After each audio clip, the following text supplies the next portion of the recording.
नमस्कार दोस्तों, स्वागत है आपका आपके चैनल फायर इन इंडिया में। मैं हूं कृष्ण और मेरे वीडियोस में आ गया था थोड़ा गैप, तो मैंने सोचा इस गैप अप स्ट्रैटेजी के साथ उस गैप को भरता हूं। तो ये वो स्ट्रैटेजी है दोस्तों जिसमें मुझे पहली बार महेश कौशिक सर, जो मेरे गुरुजी हैं, उनके साथ काम करने का मौका मिला, उनके वीडियो में आने का मौका मिला। उसकी एक छोटी सी झलक आपको दिखाता हूं।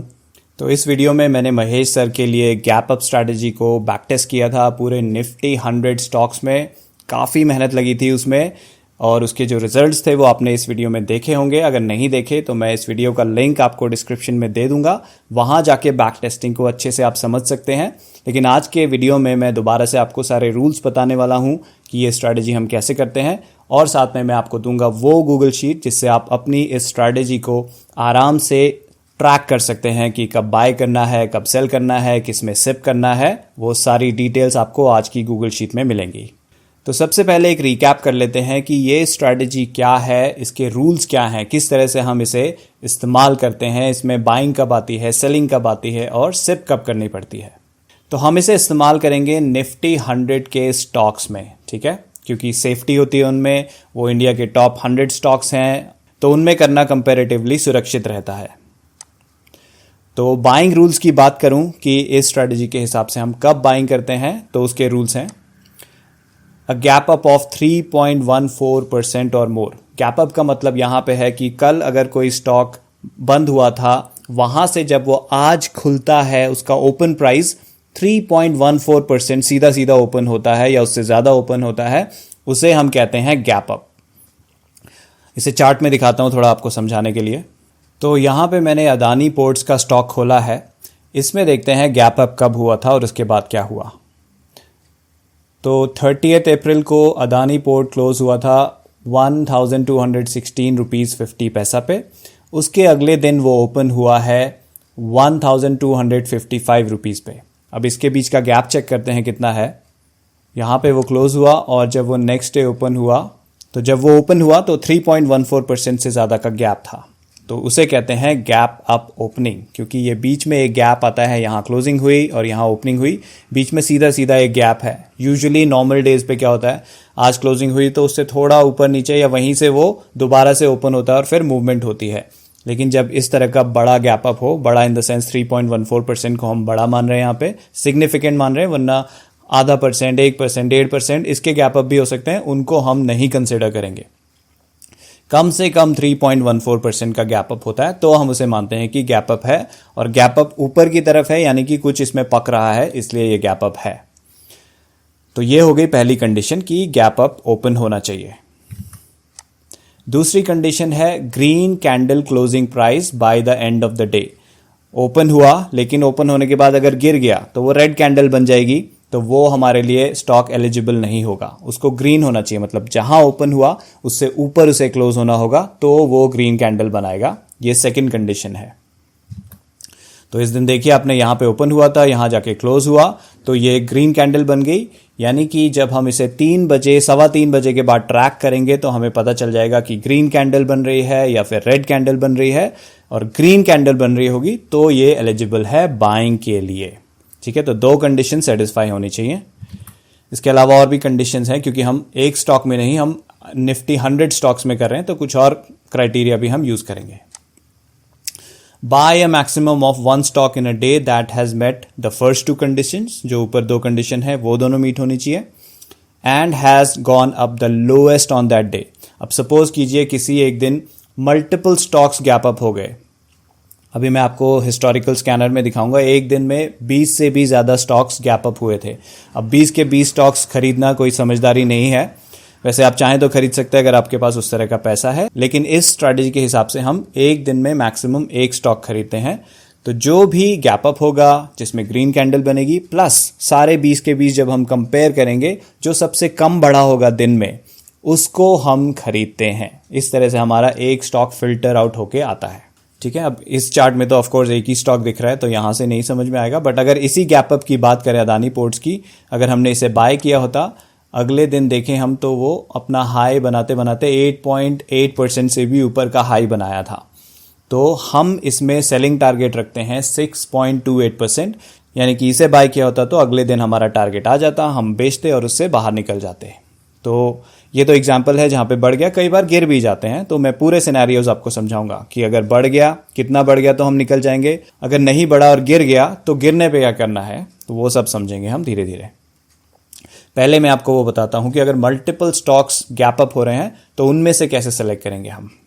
तो जो गूगल शीट मैंने आप लोगों के लिए बनाई है उसमें एक शीट है हिस्टोरिकल स्कैनर। इसमें हम यहाँ पे हिस्टोरिकल डेट डाल सकते हैं कोई भी, उस दिन हमें पता चल जाएगा कि ये जो निफ्टी 100 के स्टॉक्स कॉलम आई में हैं इन सब में कौन कौन गैप अप हुए और गैप अप के बाद किस किस में ग्रीन कैंडल बनी, और जिन जिन में ग्रीन कैंडल बनी उनमें से सबसे कम कौन सा बड़ा था, वो यहाँ पे ऑटोमेटिकली सॉर्ट होके निकल के आ जाता है। तो अगर हम 12 मई 2025 का देखते हैं तो 11 स्टॉक्स अभी दिखा रहा है, अभी डेटा पूरा डाउनलोड नहीं हुआ। यहाँ देखिए डेटा फेस्ट 77% जो क्लोजिंग प्राइस का है और ओपन प्राइस का 71%। तो कई बार गूगल फिनेंस का जो डेटा है थोड़ा डिले होता है, अक्सर मैंने छुट्टियों में देखा है थोड़ा ज़्यादा ही डिले होता है, लेकिन जब नॉर्मल मार्केट ओपन होता है तो सही से चल रहा होता है। तो यहाँ पे मैंने परसेंटेज इसीलिए निकाल दिया है जस्ट इन केस अगर कम डेटा आया, 100% नहीं आया, तो हमें पता होगा कि सारे स्टॉक स्कैन हो रहे हैं या उनमें से कुछ रह गए हैं। तो ये तो हिस्टोरिकल स्कैनर है। उसी तरह मैंने एक लाइव स्कैनर भी बनाया जो मैं थोड़ी देर में आपको दिखाऊंगा, जिससे हम हर दिन का ट्रैक कर पाएंगे लाइव क्या हो रहा है। हिस्टोरिकल मैंने इसलिए बनाया कि अगर हमें हिस्ट्री में जाके देखना हो कि कब कब किस दिन क्या गैप अप हुआ था, उसमें क्या रिजल्ट्स आए, वो ये हिस्टोरिकल स्कैनर दिखाएगा। एक तरह से बैक टेस्टिंग है आपके लिए ये। तो यहाँ अदानी पोर्ट हुआ था गैप अप और वो सबसे कम मूव हुआ। तो अगर आप सी कॉलम में देखेंगे gap up days price movement, मतलब ओपन प्राइस से लेके क्लोज प्राइस तक कितना मूवमेंट हुआ उस दिन, वो है अदानी पोर्ट्स में 0.15%। उसका नेक्स्ट है गेल 0.25%। तो जिसमें सबसे कम मूवमेंट हुआ है वो सबसे ऊपर आ रहा है और जिसमें सबसे ज़्यादा मूवमेंट हुआ है वो सबसे नीचे आ रहा है। तो हमारी रूल के हिसाब से इसने सारे गैप अप कंडीशन सेटिस्फाई किए हैं, मतलब गैप अप हुआ 3.14% का, इसकी ग्रीन कैंडल बनी, प्लस ये सबसे कम मूव हुआ सारे स्टॉक जो गैप अप हुए थे। तो हम अदानी पोर्ट को बाय करते 12 मई 2025 को। ये है हमारा रूल। और उसके बाद यहाँ पे मैंने हिस्टोरिकल ट्रैकिंग के लिए निकाला है कि highest price reached after gap up day, जिस दिन गैप अप हुआ उसके अगले दिन से ये ट्रैक करता है कि हाई प्राइस कितना गया आज तक का डेट का और वो कितना परसेंटेज था। ठीक है, और यहाँ मैंने टारगेट परसेंट लगाया है कि 6.28% किस किस में अचीव हो गया, जिसमें ग्रीन कलर आ रहा है उसमें 6.28% अचीव हो गया, जिसमें नहीं आ रहा है वो 6.28% अचीव नहीं कर पाया। तो ये बात ध्यान रखने की है कि कोई भी स्ट्रैटेजी जो हम करते हैं ऐसा नहीं कि 100% वो उसी तरह बिहेव करेगी। गैप अप है तो गैप अप होके प्रॉफिट आ ही जाएगा, मोस्टली आता है, लेकिन कई बार ऐसे सिनेरियो होते हैं जहां प्रॉफिट नहीं आता है, वो गिर जाता है। तो गिरने के सिनेरियो में क्या करना है वो मैं अभी थोड़ी देर में आपको बताऊंगा। एक बहुत अच्छी ऑब्जर्वेशन जो मैंने बैक टेस्टिंग के दौरान की थी वो है कि 6.28% बहुत सारों में तो आ जाता है, लेकिन देखिए यहाँ पे सब में नहीं आया। लेकिन अगर हम इस टारगेट को रिड्यूस कर दें, ये बेसिकली है 2 पाई की वैल्यू, जैसा कि आपने मेरे पिछले वीडियोस में देखा होगा, महेश सर के वीडियोस में देखा होगा, हम पाई को यूज करते हैं। गैप अप के लिए हमने पाई यूज करा है 3.14%। एक्चुअली पाई की वैल्यू है, मैथमेटिक्स में पाई होता है, उसकी वैल्यू है 3.14%। वो हमने गैप अप के लिए यूज किया और हमने टारगेट के लिए 2 पाई उसका डबल कर दिया 6.28%। ठीक है, तो अगर मैं टारगेट के लिए भी पाई ही यूज करूं, यहां पे डाल दूं 3.14%, आप देखेंगे ज्यादा स्टॉक्स में पाई वाला टारगेट मीट हो रहा है। तो इसको आप यूज कर सकते हैं। अगर आप एक से ज्यादा बाय कर रहे हैं तो आप अपना टारगेट रिड्यूस करके इस तरह से अपनी रोटेशन बढ़ा सकते हैं। ठीक है, लेकिन आइडियली जो महेश सर ने हमें सजेस्ट किया है 6.28%, उसके हिसाब से ये है। और नेक्स्ट बाइंग रूल ये है कि सपोज आपने एक स्टॉक बाय कर लिया, उसके कुछ दिनों बाद उसमें फिर से गैप अप हो गया और तब तक आपका टारगेट नहीं आया था, उस केस में हमें दोबारा बाय नहीं करना है। सिर्फ पहली एंट्री हमारी गैप अप के हिसाब से होगी, उसके बाद हम प्रॉफिट टारगेट का वेट करेंगे। अगर प्रॉफिट टारगेट नहीं आता है तो सिनेरियो क्या होगा वो मैं आपको बताता हूं। तो वो सिनेरियो है, if a stock falls by -20% after buying, we will start a monthly SIP of 1/15 of the amount invested in first buy. मतलब कि अगर स्टॉक गैप अप हुआ, हमने बाय कर लिया 6.28% या जो भी टारगेट आपने रखा है 3.14%, उस तक वो नहीं पहुंच पाया और उससे पहले गिर गया, गिरते गिरते वो इतना गिर गया कि -20% तक आ गया, तो हम उसमें SIP चालू कर देंगे। तो हमें पता होगा कि हमने पहली बार उसमें कितना बाइंग किया था किस अमाउंट से, उसका 1/15 हम निकालेंगे और उससे हर महीने सेम डेट पर SIP करते रहेंगे। मतलब जो भी अमाउंट आ रहा है उतने का हम स्टॉक खरीदते रहेंगे हर मंथ सेम डेट पे। सपोज मैंने 1 जुलाई को कुछ बाय किया था और 30 जुलाई तक वो 20% गिर गया, तो 30 जुलाई को मैं पहला SIP कर दूंगा उसका 1/15 अमाउंट का, और उसके बाद 30 अगस्त को नेक्स्ट करूंगा, 30 सितंबर को उसका नेक्स्ट करूंगा। तो ऐसे 30 अब 30 को हो सकता है सैटरडे संडे या कुछ छुट्टी पड़े तो आगे पीछे कर लेंगे उस डेट को, लेकिन 30 के आसपास हम उसकी सिप हर महीने करते रहेंगे। तो ये हो गया सारा बाइंग का सिनेरियो। अब बात करें कि कितने से बाइंग करनी है, तो इसमें हम यूज करते हैं एक अलग टाइप की स्ट्रैटेजी जिसे कहते हैं कंपाउंडिंग बाय। ओके, आपने कंपाउंडिंग का नाम सुना होगा, महेश सर के वीडियो में देखा भी होगा, उन्होंने ETF की शॉप में और ये गैप अप वाली शॉप में जो मैंने बैक टेस्टिंग करके दिखाई थी उस वीडियो में, उसमें हमने कंपाउंडिंग बाय का इस्तेमाल किया है। तो उसमें क्या होता है, सपोज हम 20,000 पहले बाय के लिए यूज कर रहे हैं, तो अब ये 20,000 आप अपने हिसाब से डिसाइड कर सकते हैं कि पहले बाय के लिए आप 10,000 से करना चाहते हैं, 5,000 से करना चाहते हैं, 15, 20, 25, जो भी पहला बाय आप यूज करना चाहते हैं वो आप शीट में डाल देंगे, जो कि मैंने कैपिटल मैनेजमेंट में आपको दिया हुआ है यहाँ पे कंपाउंडिंग बाय टेबल। ठीक है, ये येलो कलर में मैंने पहले बाय का अमाउंट दिया है। सपोज यहाँ 20,000 हम डालते हैं, उसके बाद शीट क्या कैलकुलेट करती है, जब इसमें 6.28% का प्रॉफिट टारगेट आएगा तो कितना अमाउंट हो जाएगा, 20,000 का बन जाएगा 21,256, क्योंकि प्रॉफिट है उसमें 1,256। अब उसमें से हम ब्रोकरेज निकाल देते हैं, तो ये हाईएस्ट साइड पे ब्रोकरेज लिया है, अगर ब्रोकरेज कम है तो कम निकलेगा, ज़्यादा है तो ज़्यादा निकलेगा। तो 70 रुपीज़ सपोज ब्रोकरेज निकाल दिया, उसके बाद हमारा प्रॉफिट बच गया 1,186। उसमें से फिर हम इनकम टैक्स निकाल देंगे। तो शॉर्ट टर्म कैपिटल गेन लगना है, बिकॉज मोस्टली ये 1 साल के अंदर अंदर बिक जाते हैं। तो 20% का शॉर्ट टर्म कैपिटल गेन है, प्लस उसके ऊपर 4% का सेस लगता है। तो इस प्रॉफिट अमाउंट पे हमारा 247 रुपीज़ का इनकम टैक्स बन के आ गया। इसको निकालने के बाद हमारा बचता है प्रॉफिट आफ्टर टैक्स 940 रुपीज़। उसमें से हम खुद को देंगे 75% डिविडेंड। डिविडेंड देने का मतलब है हम अपने लिए वो पैसा रख लेंगे, उसे हम और खर्चे में यूज़ कर सकते हैं, या आप चाहें तो किसी और स्ट्रैटेजी में यूज़ कर सकते हैं, वो आपकी मर्जी है, वो आप कहाँ यूज़ करते हैं। तो वो अमाउंट निकालने के बाद जो बाकी बचा हुआ अमाउंट है 235, उसे हम कहते हैं ग्रोथ अमाउंट।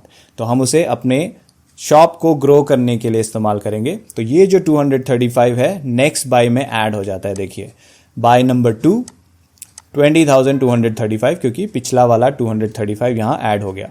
तो जब भी हम नेक्स्ट बाय करेंगे तो वो बढ़े हुए अमाउंट से करेंगे। फिर इस अमाउंट पे सेम कैलकुलेशन लगी, उसका ग्रोथ अमाउंट बन के आया 238। तो नेक्स्ट बाय में जो पहले का ग्रोथ अमाउंट था फिर दूसरे का ग्रोथ अमाउंट है, दोनों को ऐड कर दिया 20,000 में, तो बन गया 20,473। ये हो गया हमारा थर्ड का बाइंग अमाउंट। तो इसी तरह हर बार बाइंग अमाउंट आप देखेंगे बढ़ता जाएगा बढ़ता जाएगा बढ़ता जाएगा। तो इस तरह से हमें कंपाउंडिंग बाय का इस्तेमाल करना है। और मैक्सिमम हम 10 लाख से ऊपर, एक फिगर आपको दिमाग में रखना है, 20,000 से आप कर रहे हैं तो वो मैक्सिमम 10 लाख हो जाता है। अगर आप 10,000 कर रहे हैं तो मैक्सिमम आपका 5 लाख का लिमिट हो जाएगा। तो वो लिमिट आपको दिमाग में रखना है कि इससे ज़्यादा मैं ओवरऑल इन्वेस्ट नहीं करूंगा, क्योंकि जब आगे जाते जाते इन्वेस्टमेंट आपका बढ़ता जाएगा, बड़े अमाउंट से भी बाइंग होगा, 50,000, 60,000, 1 लाख, तो एक जगह पे जाके आपको रुकना भी पड़ेगा कि ओके इसके बियॉन्ड मैं ज़्यादा बाइंग नहीं करूंगा, कंपाउंडिंग रोकनी पड़ेगी। अगर आपके पास कैपिटल लिमिटेड है, अगर आपके पास कैपिटल की ऐसी कोई कमी नहीं है, तो आप उसको बाइंग, जो कंपाउंडिंग बाइंग है, उसका टेबल आप आगे बढ़ाते बढ़ाते कितना भी आगे तक जा सकते हैं, जब तक आपका कैपिटल अलाउ कर रहा है आपको। और फाइनली सेल टारगेट जो मैं आपको बता चुका हूं, तो 6.28% का हम सेल टारगेट रखते हैं। और अगर आप चाहें तो जो बैक टेस्टिंग मैंने की है 3.14% का सेल टारगेट भी अच्छा है, वो जल्दी भी आता है और ज़्यादा फ्रीक्वेंटली आता है, तो ज़्यादा स्टॉक्स में आप बाइंग भी कर सकते हैं। तो आप अपनी मर्जी से चूज़ कर सकते हैं कौन सा सेल टारगेट आप रखना चाहते हैं। तो ये हो गए रूल्स ऑफ द स्ट्रैटेजी। तो इसके बेसिस पे मैंने बैक टेस्टिंग करी थी जो महेश सर के वीडियो में था। तो पूरी बैक टेस्टिंग मैंने कैसे करी उसके लिए आप वीडियो ज़रूर देखिएगा महेश सर का, उसका लिंक मैं डिस्क्रिप्शन में दे दूंगा। बाकी उसके रिजल्ट्स फाइनली क्या आए वो मैं आपको यहाँ पे दोबारा दिखाता हूँ। Summary of the results. Testing period था 1 सितंबर 2020 से लेके 26 अगस्त 2025, यानी कि ऑलमोस्ट 5 ईयर्स का। इनिशियल कैपिटल रिजर्व 10 लाख का हम सोच के चले थे कि 10 लाख तक हम मैक्सिमम कैपिटल इन्वेस्ट करेंगे। पहली बाइंग 20,000 से स्टार्ट करी थी उसमें, और 5 साल की जो बैक टेस्टिंग हुई उसमें हमारा प्रॉफिट बन के आया 5,19,111। ये ब्रोकरेज और टैक्सेस मिलाकर है, ठीक है। तो उसके हिसाब से XIRR बनता है 37.4% एनुअली। तो जहां भी हम बाइंग और सेलिंग बहुत फ्रीक्वेंटली कर रहे हैं, आज बाय किया, कुछ दिनों में सेल कर दिया, फिर एक और बाय किया, फिर सेल कर दिया, तो उसमें हम जो रिटर्न्स कैलकुलेट करते हैं उसे XIRR में कैलकुलेट करना पड़ता है, क्योंकि जो भी हम बाइंग कर रहे हैं उसका पीरियड कभी छोटा होगा, कभी ज़्यादा होगा, कभी बाइंग अमाउंट कम हो रहा है, कभी ज़्यादा हो रहा है। तो XIRR एक फॉर्मूला है जो मैंने गूगल शीट में निकाल के इसकी XIRR निकाली थी सारे ट्रांजैक्शंस की, तो उससे आए थे 37.4%। और निफ्टी उस पीरियड में इससे काफ़ी कम था, उसे अच्छे खासे मार्जिन से हमने बीट किया था। और हमने इस पीरियड में जो भी प्रॉफिट आया उसमें से जो सेल्फ डिविडेंड निकाला, जो 75% हम खुद को देते हैं आफ्टर ब्रोकरेज एंड टैक्सेस, वो था almost 3 lakh rupees. Initial reserve capital 10 lakh had grown to 11 lakhs। तो जो हमारा ग्रोथ अमाउंट ऐड होते होते होते वो 10 लाख 11 लाख बन गया था, और बाकी जो हमने निकाल लिया अपने इंसेंटिव जो डिविडेंड्स है वो अलग है। Extra capital used over ₹10 lakh at any time. तो 10 लाख की लिमिट पार नहीं हुई हमारी 5 साल की जो बैक टेस्टिंग थी, हम 10 लाख के विद इन ही रहे। Average holding days for selling 65 days average holding थे। मतलब हमने आज कुछ खरीदा तो 65 डेज की एवरेज होल्डिंग है, कभी कम लगा कभी ज़्यादा लगा, ऑन एन एवरेज 65 डेज में हम सेल कर पा रहे थे। और ये है 6.28% के साथ, 3.14% के साथ एवरेज सेलिंग डेज भी आपके नीचे आ जाएंगे। प्रॉफिट अमाउंट भी अगर आप एक दिन में एक बाइंग करेंगे तो प्रॉफिट अमाउंट नीचे रहेगा, लेकिन अगर आप एक दिन में 2 बाइंग कर रहे हैं तो प्रॉफिट अमाउंट चेंज हो जाएगा। उसकी बैक टेस्टिंग मैंने नहीं करी है, सिर्फ आपको थॉट देना चाहता था, क्योंकि अगर आप इस हिस्टोरिकल स्कैनर में देखेंगे यहीं से आपको आइडिया लग जाएगा कि 3.14% वर्सेस 6.28%। 3.14% बहुत अच्छे रिजल्ट देता है, उसमें कैपिटल रोटेशन ज़्यादा होता है, हम उसमें बाइंग भी बढ़ा सकते हैं। ओके, शीट में मैंने 6.28% ही रखा है। अब जिसकी मर्जी है वो 3.14% कर सकता है, जिसको 6.28% करना है वो वही रख सकता है। तो ये हो गए हमारे बैक टेस्टिंग के रिजल्ट्स। अब बात करता हूँ live investment tracking Google sheet, जिसकी मदद से हम ट्रैक कर सकते हैं कि किस दिन किस में गैप अप आया, कौन सा स्टॉक बाय करना है, बाय करने के बाद उसे रिकॉर्ड कर सकते हैं, फिर उसकी सेलिंग ट्रैक कर सकते हैं, या फिर अगर उसमें 20% का फॉल आ जाए तो उसकी सिप ट्रैक कर सकते हैं। वो सारी चीज़ें गूगल शीट में हम कर सकते हैं। तो सबसे पहले बात करता हूँ गैप अप स्कैनर्स की। तो कैसे हम आइडेंटिफाई करेंगे कि कौन सा स्टॉक बाय करना है, उसके लिए गैप अप स्कैनर है। तो ये है वो गूगल शीट, उसमें आप जाएंगे, सबसे पहले एज यूजुअल आपको स्ट्रैटेजी शीट मिलेगी, जिसमें मैंने डिस्क्लेमर भी दे रखा है कि ये एजुकेशनल पर्पस के लिए है। अगर कोई इसका इस्तेमाल करता है तो उसके प्रॉफिट्स भी उसी के हैं, लॉसेस भी उसी के हैं, तो अपने रिस्क पे कीजिए। और इस शीट को एडिट करने के लिए आपको मेक अ कॉपी करना पड़ेगा, फाइल में जाके मेक अ कॉपी। लेकिन जब आप पहली बार आपको शीट मिलेगी तो वो ऑलरेडी लिंक के थ्रू कॉपी होके ही मिलेगी। आपको नाम यहाँ पे copy of gap up N100 and so on दिखेगा, यानी कि वो ऑलरेडी कॉपीड है और आप एडिट कर पाएंगे। नेक्स्ट टाइम अगर मैं इसमें अपग्रेड करता हूँ कोई चीज़, तो आपको जब वो अपडेटेड चेंजेस अपनी शीट में लेने हैं तब आपको इसकी नई कॉपी बनानी होती है और अपना डेटा ट्रांसफ़र कर लेना होता है, फिर सारे चेंजेस आपको मिल जाते हैं। तो यहाँ पे मैंने दिया है कि स्टॉक यूनिवर्स क्या यूज़ होगा, निफ्टी 100 का।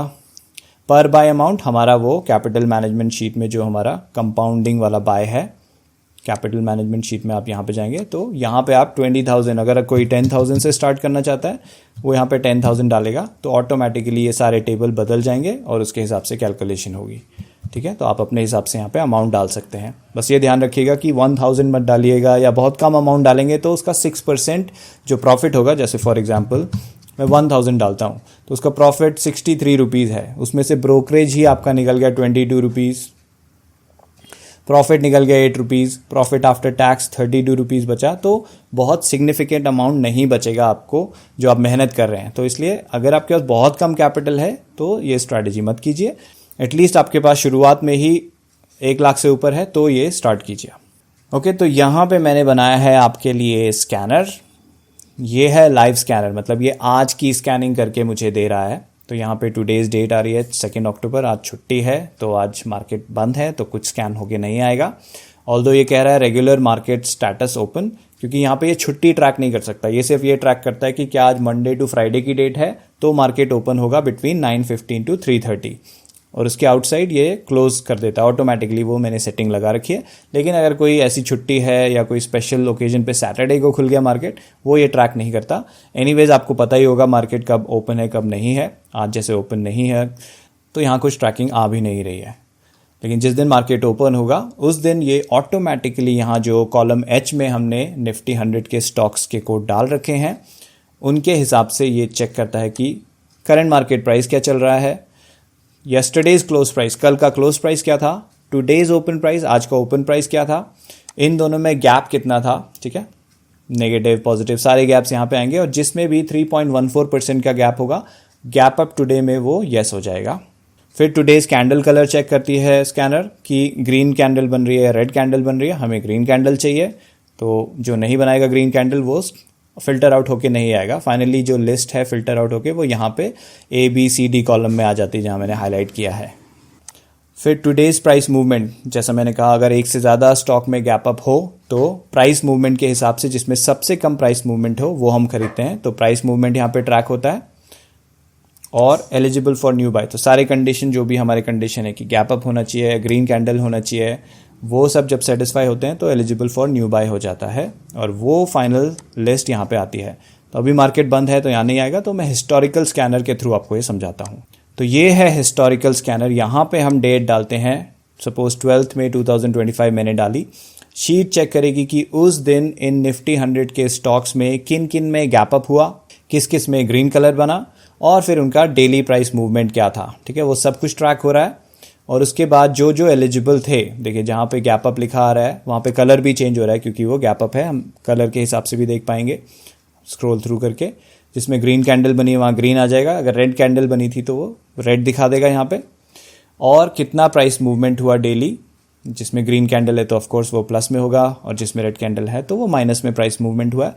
और फिर ये फिल्टर आउट होके यहाँ लेफ्ट में आ जाती है हमारी लिस्ट। तो अदानी पोर्ट हुआ था गैप अप, और इसमें सबसे कम प्राइस मूवमेंट हुआ था इसलिए वो टॉप में आया, तो हमने 12 मई को अदानी पोर्ट खरीदा होता।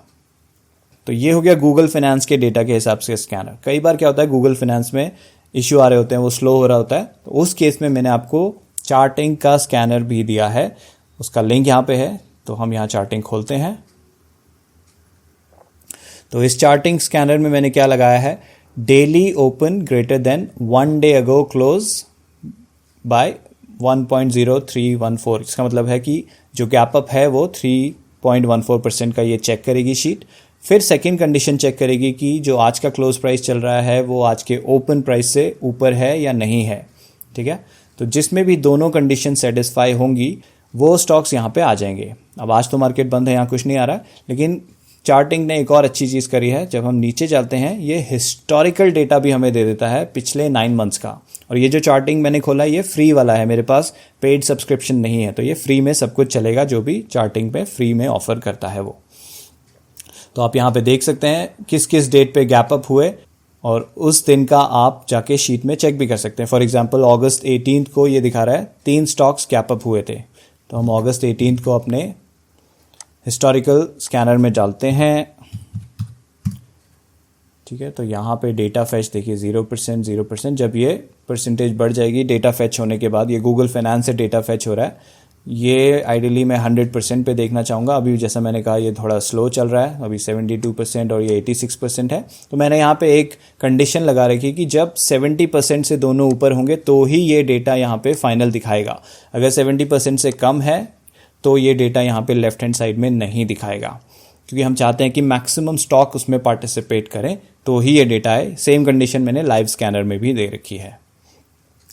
तो यहाँ देखिए टीवीएस मोटर और मारुति, एक तीसरा स्टॉक छूट गया होगा क्योंकि सारा डेटा डाउनलोड नहीं हुआ, लेकिन इन दोनों में कंपेयर करें तो टीवीएस मोटर ऊपर था, तो उसमें अगर हमने बाइंग कर ली होती 18 अगस्त को, वो बढ़ते बढ़ते 11.9% तक भी बढ़ा था, यानी कि 6.28% का टारगेट हमारा आ गया होता। और अगर हमने दोनों बाइंग करी होती, मारुति भी बाई किया होता, उसमें भी आ गया होता। तो यहाँ से आप हिस्टोरिकल चेक कर सकते हैं कि कब कब गैप अप हुए। यहाँ चार्टिंग से आपको डेट्स भी पता चल जाएंगी, जैसे फॉर एग्जांपल 12 मई का जो मैंने थोड़ी देर पहले आपको दिखाया था, एक और देख लेते हैं। यहाँ पे 11 अप्रैल का देखते हैं।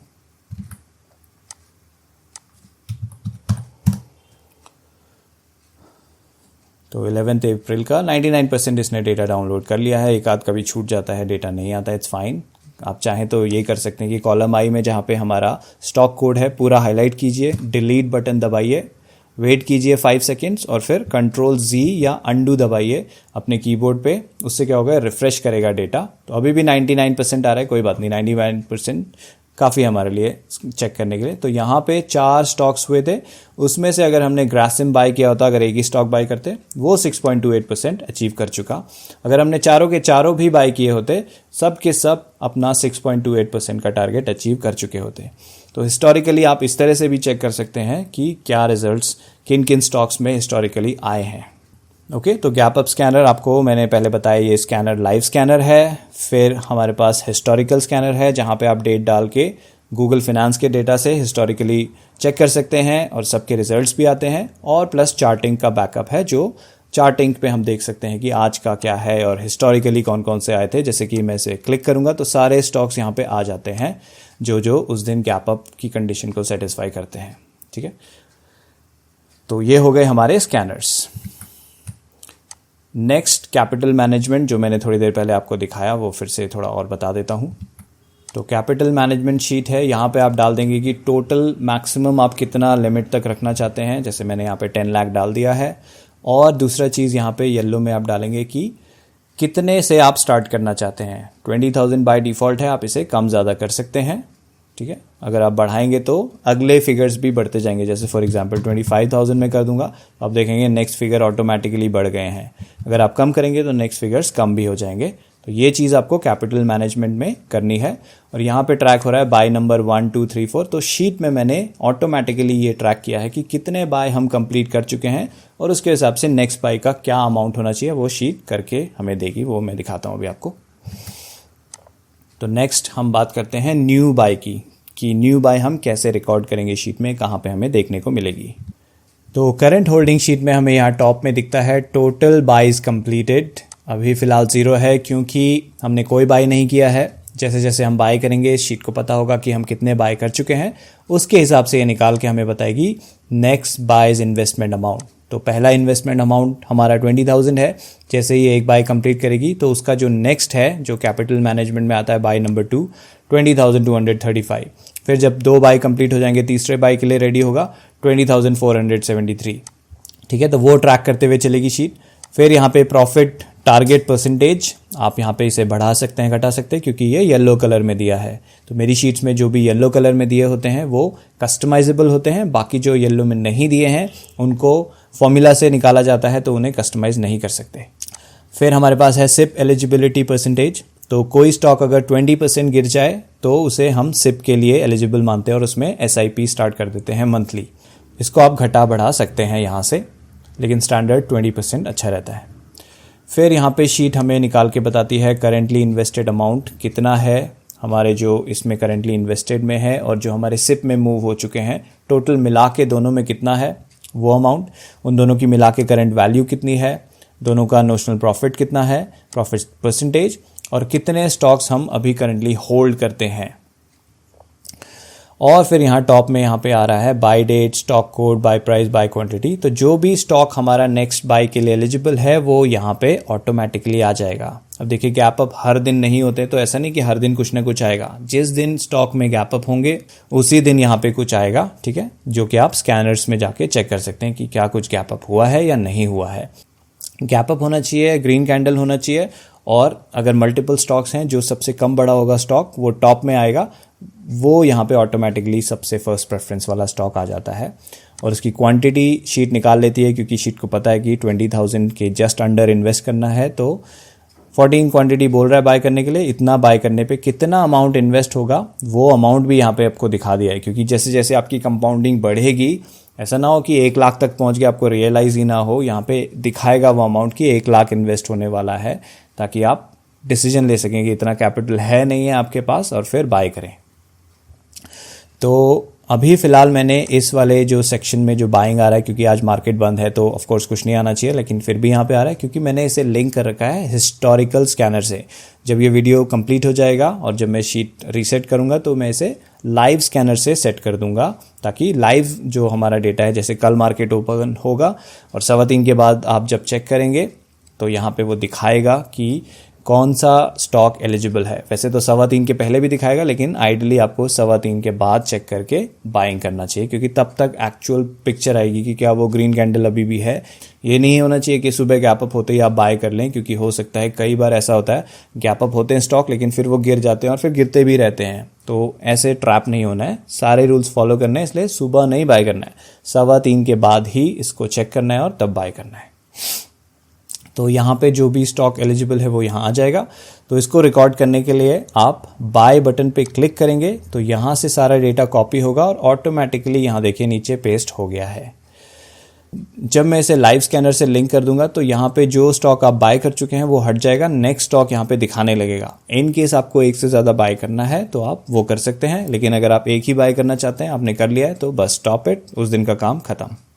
और जो भी प्राइस पे आपने एक्चुअल में बाय किया है, और ये ब्रोकर में जाके बाय आपको मैनुअली करना होगा, ये बाय बटन आपके ब्रोकर में कुछ नहीं करता है, उससे कोई लिंक नहीं। यहाँ पे ब्रोकर में आप जाके बाय करेंगे, जिस प्राइस पे आपने एक्चुअल में बाय किया है उसे अपडेट करके यहाँ पे डाल देना है। फिर शीट ये ट्रैक करेगी कि आपका कितना अमाउंट इन्वेस्ट हुआ, टोटल क्वांटिटी कितनी है, total invested amount, average price, अभी करंट मार्केट प्राइस क्या चल रहा है, और सेल डेट उस दिन आएगी जिस दिन ये सेलिंग के लिए एलिजिबल होगा। Invested amount on this date भी उसी दिन आएगी जब ये सेलिंग के लिए एलिजिबल होगा। ये वो अमाउंट है, सपोज मैंने 10 स्टॉक बाय कर लिए, 10 के 10 स्टॉक में टोटल अमाउंट कितना इन्वेस्ट हो गया है वो यहाँ पे ऑटोमेटिकली शीट कैलकुलेट करके हमें दिखा देती है, जो कि यहाँ से पिक करती है करेंटली इन्वेस्टेड अमाउंट। ठीक है, लेकिन ये पॉपुलेट उसी दिन होता है, उसी स्टॉक में होता है जो सेलिंग के लिए एलिजिबल होता है। फिर यहाँ हमारा नोशनल प्रॉफिट आ रहा है अमाउंट में, परसेंटेज में, और जो भी स्टॉक सिप के लिए एलिजिबल होगा वो यहाँ पे यस आ जाएगा और कलर भी चेंज हो जाएगा उस स्टॉक का, और यहाँ एलिजिबल फॉर सिप में 0 की जगह नंबर बढ़ के आ जाएगा। अगर 1 है तो 1 आएगा, 1 से ज़्यादा स्टॉक हैं तो उतने आ जाएंगे जितने सिप के लिए एलिजिबल हैं। और सिप के लिए कब एलिजिबल होते हैं, जब -20% से नीचे गिर जाता है हमारा स्टॉक। यहाँ स्टॉक का नाम आ रहा है, फिर प्रॉफिट टारगेट प्राइस आ रहा है, तो जिस भी प्राइस पे हमने बाय किया उससे ऊपर 6.28% का प्राइस कितना होता है वो यहाँ शीट कैलकुलेट कर रही है, ताकि अगर आप जीटीटी ऑर्डर्स एडवांस में बना के डालना चाहते हैं, जो कि मैं रेकमेंड करूँगा आप करिए, तो ये प्राइस यूज़ करके आप जीटीटी ऑर्डर बना के अपने ब्रोकर में रख सकते हैं, ताकि आपको मैनुअली सेलिंग की चिंता ना करनी पड़े, जिस भी दिन सेलिंग आए ऑटोमेटिकली सेल हो जाए। कोई नोट्स आपको रखने हैं तो यहाँ पे आप रख सकते हैं, इसका स्ट्रैटेजी से कोई लेना देना नहीं है, आप अपने पर्सनल ट्रैकिंग के लिए कोई नोट्स यहाँ पे डाल सकते हैं। परसेंटेज चेंज टुडे, ये वो नंबर है जो आपको ये परसेंटेज बताता है कि आज स्टॉक बढ़ा है तो कितना परसेंट से बढ़ा है, घटा है तो कितने परसेंट से घटा है कंपेयर टू कल के क्लोज प्राइस। ठीक है, ये इसलिए यहाँ पे मैंने दिया है, अगर आपने मेरे रीसेंट वीडियोस देखे होंगे तो कई सारे स्ट्रैटेजीज में हम ट्रेलिंग का यूज़ करते हैं। तो अगर हमारा टारगेट आ गया है लेकिन स्टॉक बढ़ रहा है तो हम उसे ट्रेल कर सकते हैं, क्योंकि जो बढ़ता हुआ स्टॉक है वो हो सकता है कुछ और भी बढ़े और हमारा 6.28% से ज़्यादा हम प्रॉफिट निकाल पाएँ। तो जब तक ये ग्रीन में है तब तक आप उसे सेल ना करें, और जब वो रेड में हो जाए प्रॉफिट टारगेट आने के बाद तब उसे आप सेल करें, तो उससे आप ट्रेलिंग का फ़ायदा उठा सकेंगे। स्पेशली इन बुल मार्केट ये अच्छा काम करता है, लेकिन अगर साइडवेज है, बियरिश मार्केट है, बहुत रेयरली प्रॉफिट आ रहे हैं, तो आप जीटीटी ऑर्डर से सेलिंग करें, वो ज़्यादा बेहतर रहेगा। क्योंकि कई बार क्या होता है, आज 6.28% आया, कल मैं सोच रहा हूँ कि वो बढ़ेगा और, लेकिन वो हो सकता है 1-2% गिर जाए, तो मुझे कम प्रॉफिट में बेचना पड़ेगा। तो अगर लगातार आपके प्रॉफिट आ रहे हैं तो यानी कि बुलिश मार्केट चल रहा है, तो आप ट्रेलिंग कर सकते हैं। लेकिन हफ्ते में सिर्फ एक आ रहा है या फिर बहुत कम प्रॉफिट आ रहे हैं, तो आप ट्रेलिंग ना करके जब भी 6.28% आए सेल कर लीजिए, ताकि मनी रोटेशन होता रहे। फिर राइट हैंड साइड में जाएंगे तो आपको समरी मिल जाएगी सारे स्टॉक्स की, और ये सॉर्टेड है परसेंटेज वाइज। तो जिसमें भी सबसे ज़्यादा प्रॉफिट परसेंट होगा वो टॉप में आएगा, और फिर कम होते हुए परसेंटेज में वो नीचे टेबल में आपको दिखाई देंगे कि कौन सा स्टॉक कितने प्रॉफिट पे चल रहा है। ओके, तो ये हो गया बाइंग की स्टोरी। अब बात करते हैं SIP कि SIP के लिए जब कुछ एलिजिबल होगा तो हमें कैसे शीट में दिखाई देगा और हमें क्या एक्शन लेना है। तो सिमुलेशन पर्पस के लिए मैं यहाँ पे सपोज मैंने इस स्टॉक को 1800 बाय किया होता, और डेट भी डाल देता हूँ 1 जुलाई सपोज, ठीक है। 1 जुलाई में एक्चुअल में चेक नहीं किया 1 जुलाई को अदानी पोर्ट का क्या प्राइस था, but just for simulation purpose दिखाने के लिए कि कैसे शीट दिखाएगी। 1800 में अगर हमने बाय किया होता, करंट मार्केट प्राइस इसका 1422 चल रहा है, यानी कि ये 20% से ज़्यादा के लॉस में आ गया। इसलिए शीट बोल रही है एलिजिबल फॉर सिप यस, और यहाँ देखिए काउंट ऊपर 1 आ गया है, क्योंकि जब बहुत सारे स्टॉक्स होंगे तो आपको स्क्रॉल ना करना पड़े, इसलिए ऊपर ही काउंट दिख जाएगा आपको कि कितने एलिजिबल हैं एसआईपी के लिए। इस केस में क्या एक्शन लेना है आपको, यहाँ टॉप में मैंने वो स्टॉक पुल कर लिए हैं जो भी एसआईपी के लिए एलिजिबल होंगे, और एक ऐप स्क्रिप्ट का बटन दे रखा है ट्रांसफर टू एसआईपी शीट। ये क्या करेगा, जो भी एसआईपी के लिए एलिजिबल है करंट होल्डिंग से उसका डेटा कॉपी करेगा। क्या data, buy date, stock code, buy price, buy quantity, और आईसीयू सिप मैनेजमेंट शीट में उसे यहाँ पे पेस्ट कर देगा, और फिर करंट होल्डिंग से डिलीट कर देगा, क्योंकि जिसमें भी सिप चल रही है उसको हम आईसीयू सिप मैनेजमेंट वाली शीट से ट्रैक करेंगे। इसका नाम आईसी क्यों है, इसका नाम आईसीयू क्यों है, बेसिकली जो महेश सर हैं मेरे गुरुजी, उन्होंने कहा है कि जो भी बीमार हो जाए स्टॉक उसको आईसीयू में डाल देते हैं हम, वहाँ उसे ग्लूकोज चढ़ाते हैं, दवाइयाँ देते हैं ताकि वो रिकवरी कर पाए, अच्छा स्वस्थ हो, जब हो जाए तब उसे हम रिलीज़ करेंगे, मतलब उसे प्रॉफिट में बेचेंगे। इसलिए इसका नाम है आईसीयू सिप मैनेजमेंट, ठीक है। तो ये करने के लिए हम बटन दबा के करते हैं, ठीक है। ट्रांसफ़र टू सिप शीट का बटन मैंने दबाया, अब ये डेटा यहाँ से कॉपी होगा, पेस्ट होगा आईसीयू सिप मैनेजमेंट में, और डिलीट हो जाएगा इस शीट से, क्योंकि एक ही शीट में होना चाहिए दोनों में से। अब देखिए आईसीयू सिप मैनेजमेंट में वो आ गया है और करंट होल्डिंग से चला गया है। तो यहाँ आने के बाद सपोज आज 2 अक्टूबर मार्केट ओपन होता और मुझे इसमें पहली सिप करनी होती, तो वो सिप का अमाउंट कितना होगा और उसे रिकॉर्ड कैसे करना है, तो 2 अक्टूबर यहाँ पे डालिए, जो भी डेट है जिस दिन भी आप कर रहे हैं वो डेट यहाँ पे डालिए। डेट डालते ही वो 1/15 अमाउंट कैलकुलेट कर लेगा, जितना भी इन्वेस्टेड अमाउंट था पहली बार में उसका 1/15 ये शीट निकाल लेती है। अगर वो अमाउंट उसके जो भी करंट मार्केट प्राइस चल रहा है उससे कम होगा तो ये शीट, क्योंकि हमें कम से कम एक स्टॉक तो खरीदना है, इसलिए ये शीट उतना अमाउंट कर देगी जो भी उसका करंट मार्केट प्राइस है, लेकिन अगर उससे ज़्यादा होगा तो ज़्यादा रखेगी, ठीक है। तो यहाँ पे ज़्यादा था उसलिए शीट ने ज़्यादा रखा है। तो अब इसकी सिप कैसे रिकॉर्ड करनी है, आप चाहें तो मैनुअली यहाँ पे जस्ट इसके नीचे इसकी डेट डालिए, किस दिन आप सिप कर रहे हैं, उसका स्टॉक का कोड कॉपी कीजिए, किस प्राइस पे आपने सिप करी और कितनी क्वांटिटी की सिप करी। क्वांटिटी आपको सजेस्ट यहाँ पे कर रहा है कि 1680 इन्वेस्ट करने के लिए आपको एक क्वांटिटी परचेज करनी पड़ेगी। ऑफ कोर्स यहाँ पे 1422 ही इन्वेस्ट होंगे, क्योंकि 1680 तो आप कर नहीं पाएंगे। अगर आपने 2 क्वांटिटी करी तो वो बहुत ज़्यादा हो जाएंगे, 2800 समथिंग हो जाएंगे, और एक क्वांटिटी करे तो 1600 से थोड़ा कम होंगे, तो थोड़ा कम चलेगा, बहुत ज़्यादा ऊपर नहीं चलेगा। तो इसलिए इसने एक क्वांटिटी हमको बोल दी है करने के लिए। तो इसको रिकॉर्ड करने के लिए आप मैनुअली कर सकते हैं, या फिर वो भी मैंने ऑटोमेट किया है, क्योंकि देखिए यहाँ पे 2 अक्टूबर की सिप पेंडिंग है। जो भी सिप आज की डेट या आज से पीछे की डेट में पेंडिंग हो वो यहाँ पे आ जाएगा, जिसकी सबसे पहले पेंडिंग डेट हो। जो भी फ्यूचर में पेंडिंग हो वो यहाँ पे नहीं आता। तो 2 अक्टूबर अभी पेंडिंग है, तो यहाँ मैं सिप बटन दबाऊंगा, जिस भी स्टॉक की सिप होगी वो जाके वहाँ रिकॉर्ड हो जाएगी। जैसे कि 2 अक्टूबर अदानी पोर्ट रिकॉर्ड हो गया, इस प्राइस पे इतनी क्वांटिटी बाय हो गई। जस्ट उसके नीचे अगर यहाँ पे कोई और स्टॉक होता अदानी पोर्ट के जस्ट नीचे, ये शीट ऑटोमेटिकली एक ब्लैंक रो इंसर्ट करती, अदानी पोर्ट के नीचे एक खाली रो बनाती और वहाँ डेटा रिकॉर्ड करती। तो अगर आप मैनुअली भी कर रहे हैं तो आपको उसी तरह करना है, क्योंकि यहाँ मैंने हेडर में लिखा है stock code enter same stocks in subsequent rows. एक साथ होने चाहिए सेम स्टॉक, यानी कि वो पहला स्टॉक हो उसके बीच में कोई और स्टॉक आ जाए, उसकी सिप सबसे लास्ट रो में कर रहे हैं, एक साथ होने ज़रूरी है, तभी वो सही से कैलकुलेट करेगा सारा डेटा।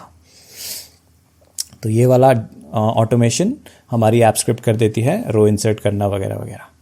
अब क्योंकि मैंने 2 अक्टूबर की सिप तो कर ली, नेक्स्ट सिप मेरी आएगी 1 महीने बाद, यानी 2 नवंबर। तो यहाँ जब मैं डबल क्लिक करता हूँ तो कैलेंडर पॉपअप हो जाता है, ठीक है। तो नवंबर में चलते हैं। 2 नवंबर संडे है तो मार्केट तो बंद रहेगा, तो मैं उसे एक दिन आगे कर लूँगा, 3 नवंबर। अब यहाँ जैसे ही मैंने 3 नवंबर डाला, देखिए यहाँ से उसका डेटा गायब, क्योंकि अब उसकी सिप फ्यूचर में है।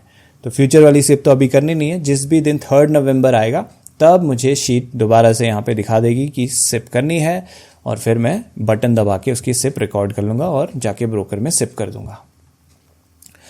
और इसका कैलेंडर यहाँ राइट हैंड साइड में भी आ जाता है सिप कैलेंडर में कि किस दिन किस स्टॉक की कितने अमाउंट की सिप है। अभी तो फिलहाल हमारी शीट में एक ही स्टॉक है इसलिए एक आ रहा है, लेकिन जब बहुत सारे स्टॉक होंगे सबकी डेट क्रोनोलॉजिकल ऑर्डर में, जिसकी सबसे पहले होगी वो सबसे ऊपर आएगा, उसके बाद जिसकी होगी वो यहाँ पे आएगा, सारे सिप का अमाउंट आ जाएगा। और साथ ही मैंने टॉप में समरी भी दी है कि आपकी नेक्स्ट सिप डेट कब है, 3 नवंबर को है, उस दिन कितने स्टॉक्स में सिप है एक स्टॉक में और कितने अमाउंट की सिप है, ताकि आप पहले से अपने ब्रोकर में उतना अमाउंट रख सकें। ट्रांसफ़र करना पड़े अगर आपके पैसे ख़त्म हो गए हैं ब्रोकर में, तो एडवांस में आपको पता होगा कि ओके इतने की सिप आ रही है। टोटल मंथ में आपकी कितनी सिप है वो यहाँ पे दिखाता है। अक्टूबर में मेरी 1680 थी और amount for upcoming SIPs in current month. अब अक्टूबर में कोई सिप नहीं है इसलिए ज़ीरो है। अगर मैंने अक्टूबर की सिप जब तक नहीं करी वो कैलकुलेट करेगा कि कौन कौन सी सिप अभी बाकी हैं करनी, उनका कितना अमाउंट है। ये भी उसके लिए है कि इस महीने मुझे कितना अमाउंट अपने ब्रोकर में रखना है, ठीक है। वो कैलकुलेशन सब यहाँ पे आपके लिए हो जाएंगी। अब सिप करते करते सपोज उसमें सेलिंग के लिए एलिजिबल हो जाता है, तो उसको कैसे रिकॉर्ड करना है, तो उसके लिए थोड़ा डेटा मैं यहाँ पे चेंज करता हूँ ताकि सेलिंग के लिए ये दिखाने लगे। अभी तो यहाँ पे नोशनल प्रॉफिट -19.83% आ रहा है, तो ऑफकोर्स ये सेलिंग के लिए एलिजिबल नहीं है। इसको मैं डेटा थोड़ा सा चेंज करके इसे प्लस में लेकर आता हूँ अपने प्रॉफिट टारगेट के ऊपर। तो सपोज हमने इस हिसाब से इसे बाय किया होता और इसमें अब नोशनल प्रॉफिट हो गया 8.77%। तो इसको रिकॉर्ड करने के लिए आप चाहें तो मैनुअली ये जो ग्रीन वाला हिस्सा है बाय डेट से लेके invested amount on this date यहाँ तक हाईलाइट कीजिए और उसके बाद इसे कॉपी करके सोल्ड शीट में पेस्ट एज वैल्यूज कर दीजिए। ये हो गया मैनुअल तरीका। या फिर सिंपल ऐप स्क्रिप्ट यूज़ करने के लिए ये सेल बटन दबाइए, ये डेटा यहाँ से कॉपी होगा, सोल्ड शीट में जाके पेस्ट होगा और उसके बाद यहाँ से डिलीट हो जाएगा। सारा काम सिर्फ एक क्लिक में।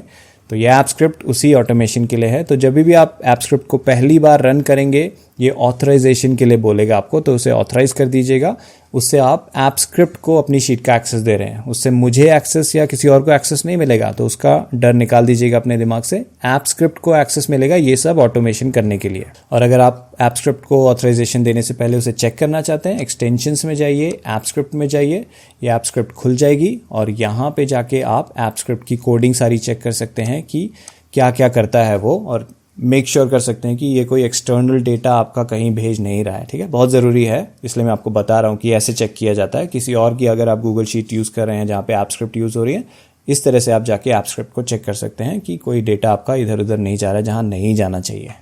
तो दोस्तों इस तरह से यूज़ करना है हमें इस शीट को अपनी ट्रैकिंग करने के लिए। तो इस शीट को परचेज़ करने का लिंक मैंने डिस्क्रिप्शन में दे दिया, अभी डिस्काउंटेड प्राइस पे अवेलेबल है, वहाँ से जाके आप इसे परचेज़ कर सकते हैं। फिर कोई क्वेश्चन हो आपको तो आप मुझे कमेंट में पूछ सकते हैं या फिर आप मुझे ईमेल कर सकते हैं। थैंक यू दोस्तों पूरा वीडियो देखने के लिए। उम्मीद करता हूँ ये स्ट्रैटेजी आपको पसंद आई होगी और आप इसे इस्तेमाल करना शुरू करेंगे। तो अगले वीडियो तक के लिए नमस्कार, जल्दी ही मिलूंगा आपसे।